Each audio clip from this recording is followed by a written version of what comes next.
Hey everybody, Maddie here with Altcoin Buzz. Happy Monday. Hope you're able to have a good one and a good start to your week despite the very negative prices that we're seeing at the moment. We're going to take a look at what some of those figures are. Unfortunately, we're dealing with a Red Sea on this Monday. That's how it is. A couple of different factors, of course, are responsible. We'll discuss one or two different variables.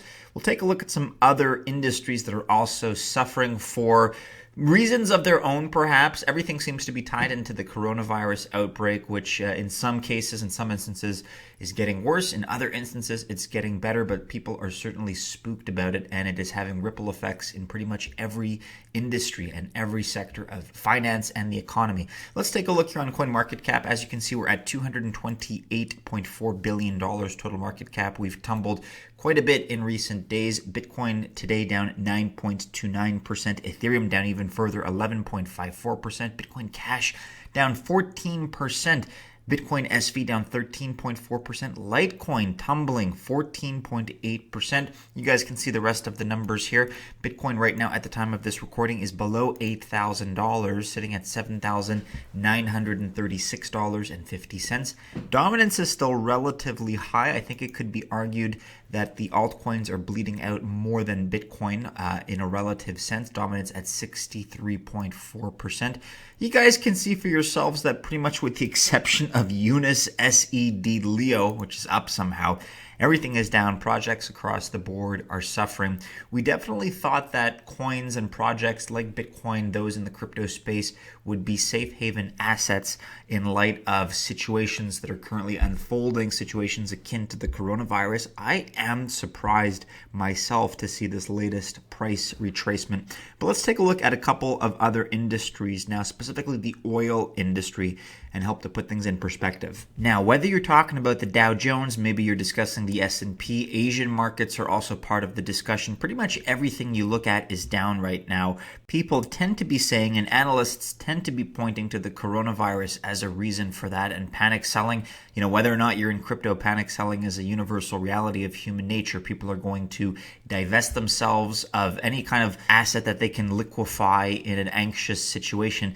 Oil is no exception, but what you have built on top, another layer, is the fact that countries are taking advantage of these situations here and are taking advantage of trends that are occurring globally. Basically, across the board, it says here, as you can see the headline, oil prices crash 25% as oil war begins. The numbers are here. They're self-explanatory. Numbers have crashed, in fact, even more, as high as 31%. Recent article from just today, oil crashes by most since 1991 as Saudi Arabia launches price war. It seems like there's a breaking apart of the OPEC alliance, or I should say the alliance between OPEC, the Organization of Petroleum Exporting Countries, and Russia. A bit of a price war is also happening and is unfolding with Saudi Arabia. So U.S. oil price crashed as much as 34% to a 4-year low of just over $27 a barrel as traders brace for Saudi Arabia to flood the market with crude in a bid to recapture market share. This, by the way, courtesy of CNN.com. And as is explained here, and as is similar with the stock markets, there's already a panic because of the novel coronavirus outbreak. This turmoil comes after the implosion of an alliance between OPEC and Russia, which had been restraining oil supply since the start of 2017 in an attempt to support prices. Russia refused to go along with OPEC's proposal to rescue the coronavirus-battered oil market by further cutting production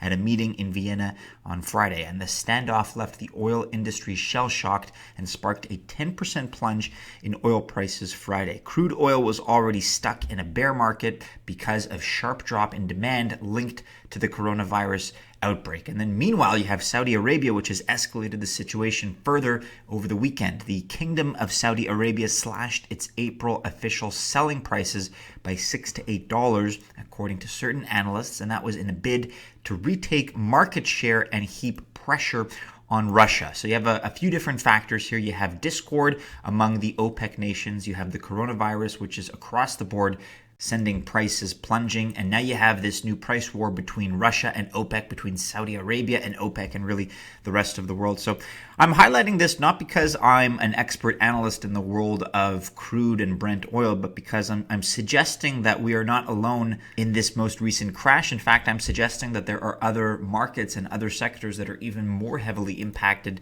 than cryptocurrency. We are known to be the really most volatile space, I suppose, in terms of assets, digital or otherwise, and historically that has been true. To have a 10% or even 5% swing in a day is kind of unheard of, and yet all of a sudden, and unfortunately that doesn't seem to be the case anymore. I'm not a financial advisor, I'm not any kind of an analyst that you should listen to, so this is not financial advice, but my position has always been one that focuses on the long term. You know, I remember when Bitcoin was up recently over 10K, many of you were lamenting the fact that you didn't pick up as much as you would have wanted to, and Bitcoin was closer to the $7,500 range just a couple months back. So again, not financial advice, but if you feel like the world is going to recover from this kind of stuff, which it will, we're just going through in a couple of different ways, supply shocks right now, system shocks. We're going through a new form of anxiety in the form of this coronavirus stuff, and everybody is just getting primitive with their behavior and their actions. They're, I would argue, overreacting in many cases. But if you believe that the world is going to bounce back from that, which I certainly do,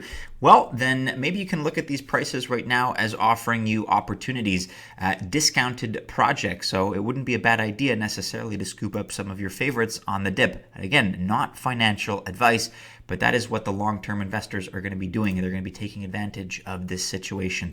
Speaking of the long term, as ever, there are people out there with long-term views of Bitcoin's price. So I just wanted to end the video today with that perspective here. Oddgems on Twitter recently posting about how he's got this long-term view of Bitcoin that follows a multi-year parabolic trajectory. Of course, it is not financial advice, but here is the chart. If you extrapolate everything besides the dips, besides the peaks and the troughs, if you extrapolate everything up until about 2023, at a minimum, we're looking on this particular calculation here, this particular trajectory, at a minimum, we're looking at $46,000 per Bitcoin. And at the higher end of this range, about $180,000, $190,000 or so. None of that is guaranteed. However, all I'm saying, and I'm not an analyst, but many of the analysts out there with the long-term views and the long-term perspectives are basically saying, forget about the day-to-day, forget about the days where people panic sell and overreact and fear things like coronavirus, because those days are going to come.